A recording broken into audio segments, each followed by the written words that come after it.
They reported him with the kind of confidence that only comes from believing the system was built to listen to you first.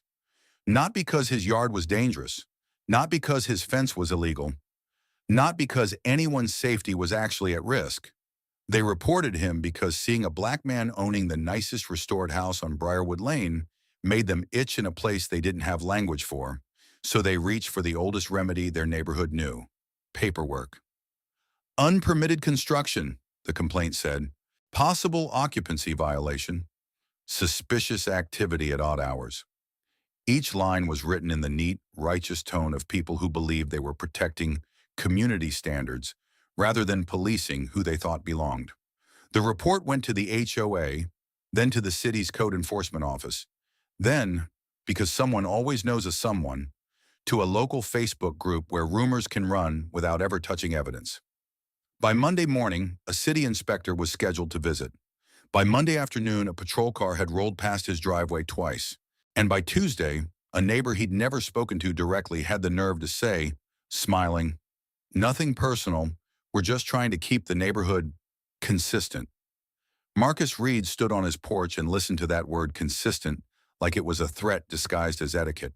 He was 38, black, and had spent the last year rehabbing the house his grandmother left him.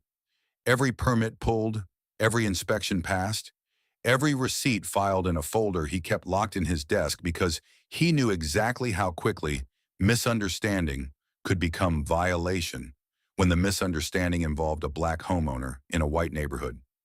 He was tired but not surprised. When you are the first black family on a street like Briarwood Lane in 20 years, your success doesn't get welcomed, it gets audited. What his neighbors didn't know, what they could not have predicted when they clicked Submit Complaint, was that Marcus had receipts older than the street's prejudice. He had deeds, surveys, chain of title, an old zoning map from 1964, a recorded easement the neighborhood relied on and didn't even realize ran through his property. And when the complaint escalated into a public accusation online, Marcus didn't respond with anger. He responded with documents. The kind that don't argue. The kind that expose. And when those property records went viral, the neighborhood that had tried to shame him quietly would find itself explaining, very loudly, why they had reported the one homeowner who had followed the rules more carefully than anyone else on the block. Briarwood Lane sat just outside Raleigh, one of those older subdivisions built in the 70s with tall pines, wide sidewalks, and houses that looked charming in real estate photos because charm sells better than truth. Most of the owners were white and older, the kind of people who said they loved diversity as long as it stayed safely on television. In the past 5 years, property values had surged. Younger families were moving in. So were investors. The neighborhood clung harder to its identity, which in places like this often meant clinging to control. Marcus didn't choose the neighborhood because it was prestigious. He chose it because it was his grandmother's. Mrs. Evelyn Reed had bought that house in 1982 as a single black woman, working as a postal supervisor, commuting 40 minutes each way, saving every extra dollar, and ignoring the looks she got at closing. She kept the house immaculate. She grew roses out front. She waved to neighbors who rarely waved back. She never missed a payment, and when she died, she left the house to Marcus with one sentence written in the margin of her will: "Keep what I built. Don't let them talk you out of it." Marcus had promised. He worked in IT infrastructure. Good money, quiet life, no drama.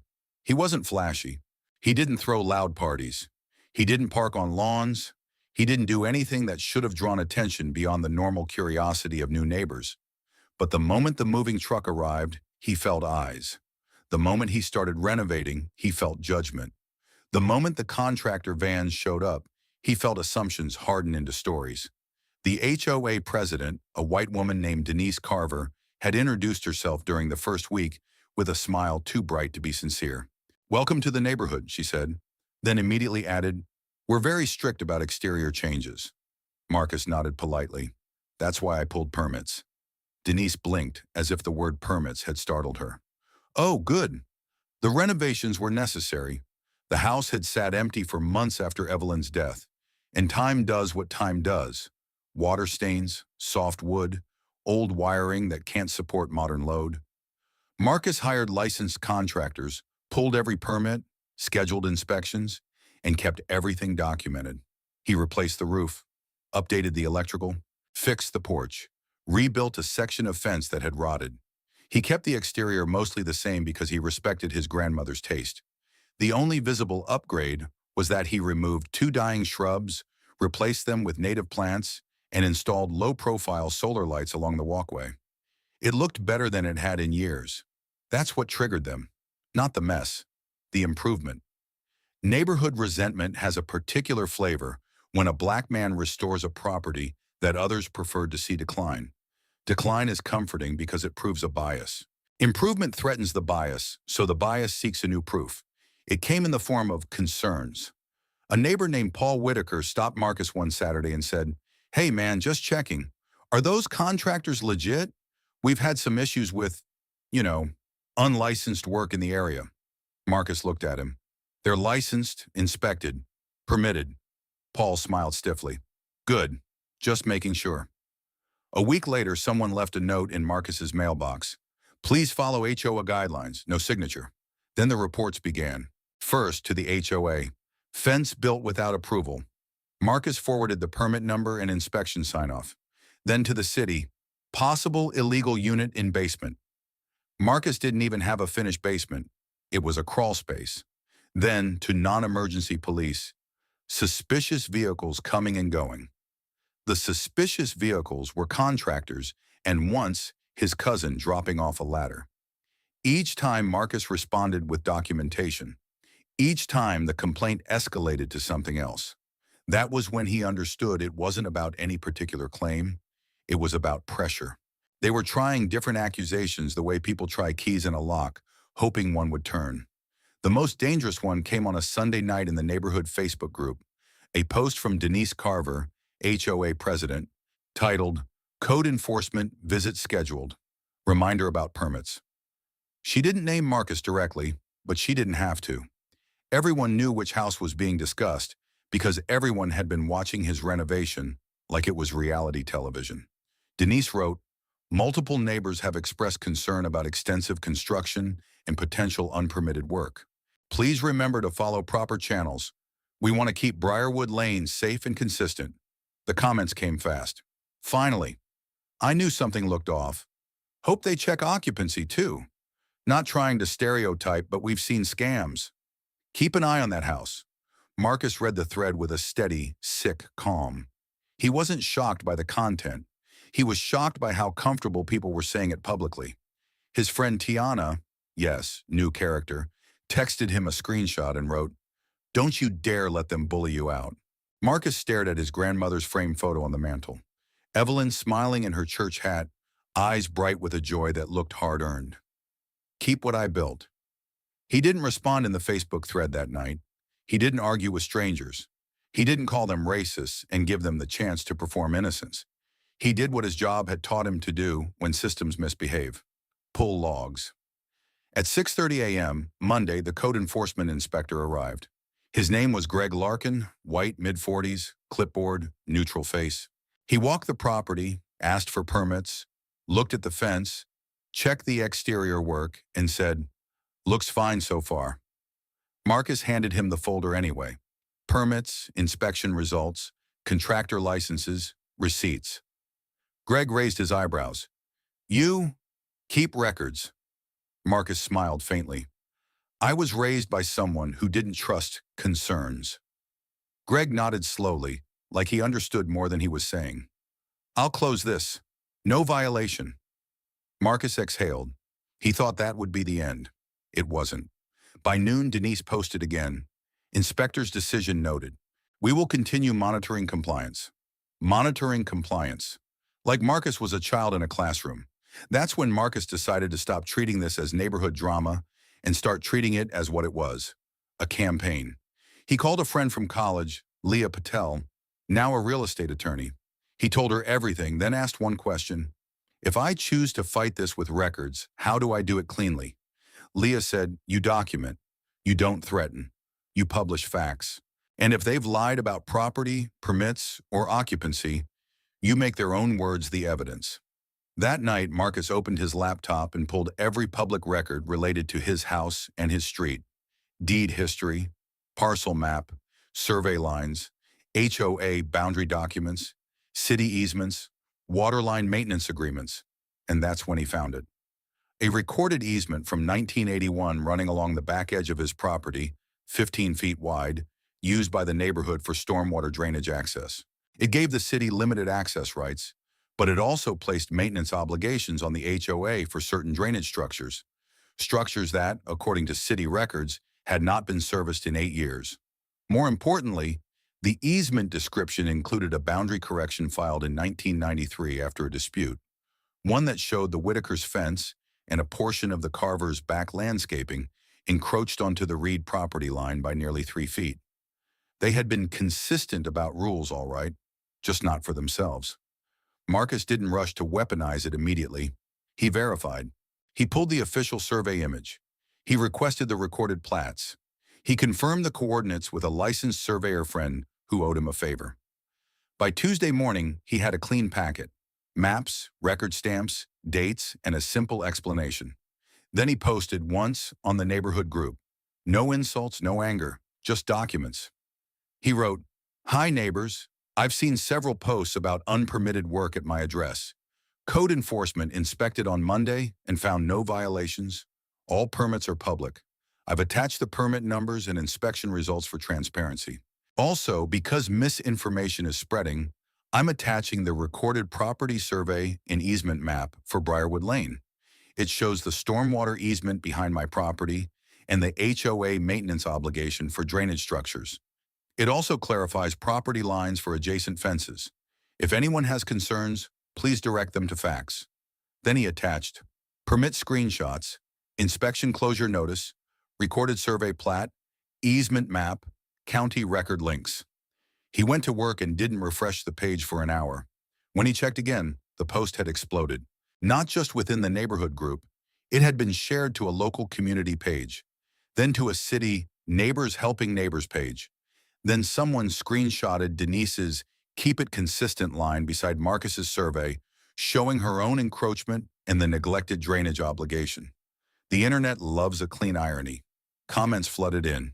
Wait, they reported him, but they're encroaching? This is why black homeowners keep records. HOA monitoring compliance but ignoring their own easements? Those comments were racist as hell. Denise needs to step down. Then the worst part for the HOA, a local reporter picked it up. By Wednesday, a short article was online. Homeowner clears permit claims, raises questions about HOA, oversight after neighborhood complaint. It included screenshots, carefully redacted, showing the original insinuations and Marcus's calm, document-based response. The phrase "property records went viral" wasn't just a metaphor. It was literally what happened. The post hit thousands of shares across local pages because it touched 3 things people love: HOA drama, hypocrisy, and a black homeowner staying calm while exposing it. Denise Carver called Marcus that evening. Her voice was tight. "Marcus, this is out of control." Marcus replied evenly, "It was out of control when you posted insinuations." Denise tried to reclaim authority. "You didn't have to embarrass the neighborhood." Marcus's tone stayed calm. "You embarrassed the neighborhood when you implied I was running scams." Denise hissed, "People were just concerned." Marcus said, "Concern is asking a question. What you did was accuse without naming me, then let racist comments pile up under your post." Denise went silent. Marcus continued, "And now you want me to manage the consequences of your choices." Denise's voice softened, suddenly strategic. "We can fix this privately." Marcus replied, "No. You tried to make me a public problem. The correction can be public too." The next HOA meeting was packed. Not just the usual retirees. Younger homeowners came. 2 reporters came. A city stormwater official came because the easement maintenance issue had suddenly become visible. Denise looked shaken at the front table. Paul Whitaker avoided eye contact entirely. People who had clicked like on the insinuation post now sat with folded hands pretending they were always neutral. Marcus stood when it was his turn and spoke calmly. "I didn't move here to change your neighborhood," he said. "I moved here because my grandmother built a life on this street when some of you were still deciding whether she belonged. I've followed every permit rule. I've passed every inspection. What I will not accept is being treated like a suspect because I'm black and improving my own home." A few people clapped. Denise tried to respond with, "We never intended." A younger white homeowner cut in. "Then why did you post it?" Silence. The stormwater official stood and said, "We need to address the HOA's maintenance obligations. The easement is real, and the drainage structures are overdue." Denise looked like she might faint. Within 2 weeks, Denise resigned for personal reasons. The HOA hired a management company to handle compliance professionally. A neighborhood statement was issued condemning inappropriate comments and committing to inclusive community standards, which sounded like PR, but still mattered because it was a record. The city scheduled the drainage maintenance. A few neighbors who had stayed silent before actually came to Marcus's porch and apologized awkwardly. One older white man said, "I didn't realize how bad it got," which Marcus heard as, "I didn't realize it got public." Marcus accepted none of the apologies warmly. He accepted them like a man protecting his peace. On a quiet Saturday morning a month later, Marcus planted a new magnolia tree in the front yard where his grandmother's roses used to be. He could still hear her voice in his head. "Keep what I built. Don't let them talk you out of it." As he tamped soil, the older black woman from 2 streets over, Mrs. Hall, walked by and called out, "Baby, I saw what you did to them records." Marcus laughed once. "I didn't do anything. The records did." Mrs. Hall smiled. "That's right. Paper don't care who don't like you." And that was the real ending. White neighbors reported a black homeowner because they thought suspicion would stick better than truth, because they believed the HOA and the city would listen to their concerns the way they always had.